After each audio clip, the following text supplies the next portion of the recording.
में शिक्षण सेना संगठन और प्रहार शिक्षक संगठन के संयुक्त आह्वान पर शालार्थ शिक्षक संघर्ष समिति ने नागपुर में अपने हकों की मांग को लेकर अन्न त्याग आंदोलन शुरू कर दिया है। 8 दिसंबर 2025 से शुरू हुए इस आंदोलन में शिक्षक संगठनों ने आरोप लगाया है कि लंबे समय से वेतन, सेवा शर्ती और नियमितीकरण जैसे मुद्दों पर सरकार ध्यान नहीं दे रही है।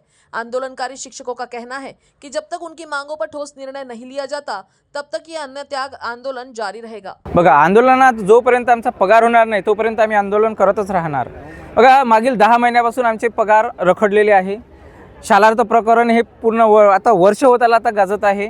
यामध्ये अधिकाऱ्यांची चूक आहे तर लक्षातच आलं सगळ्यांना, त्यांना जेल पण झाली आणि बेल पण झाली।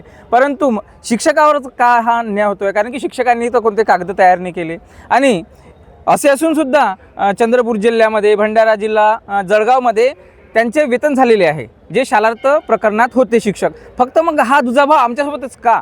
नागपूरच्या शिक्षकांवरच हा अन्याय का? 632 शिक्षकांचा पगार होत नाही आहे आणि न्यायालयाने आदेश दिला माननीय उच्च न्यायालयाने आदेश दिला की 2 हप्त्यात पगार द्या, परंतु तरीही आमचे वरिष्ठ अधिकारी टाळाटाळ करत आहे। त्यासाठीच आम्ही आंदोलन आज अन्नत्याग आंदोलन करत आहोत। किती दिवस चालेल तुमचे आंदोलन? जोपर्यंत आमचं कोणी दखल घेणार नाही किंवा आमचे पगार होणार नाही तोपर्यंत आम्ही इथून हटणार नाही। आणि शिक्षण मंत्री तुम्ही जे ऑफिसला आंदोलन केलं होतं, मंत्री आलते तेव्हा काय झालं?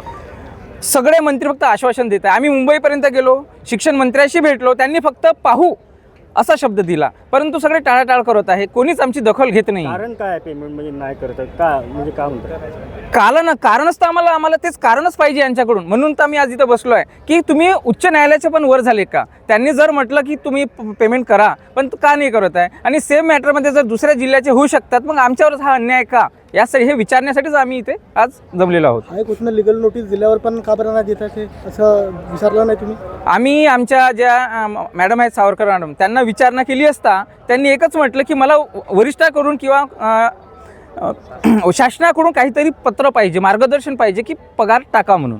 परत तुम्ही हायकोर्टमध्ये येऊन बोलले नाही का? नाही ना, आम्ही आता मग करणार आहे, कंटेम करणार आहे, आम्ही त्याच्याच तयारीला आहे। अरे पण कंटेम करायला पण पैसे लागतात, मग आम्ही तेच वेळ शाळा सोडून आम्ही मग त्या कंटेमच करायचं का? ना आयुष्यावर झगडायचं का? मग याचा निवाडा कधी लागणार? आणि हा निवाडा झाला पाहिजे म्हणूनच आज आम्ही इथे आहोत। किती दिवस राहणार आहे? जोपर्यंत बेमुदत, जोपर्यंत आमच्या मागण्या पूर्ण होणार नाही तोपर्यंत आम्ही इथून हटणार नाही।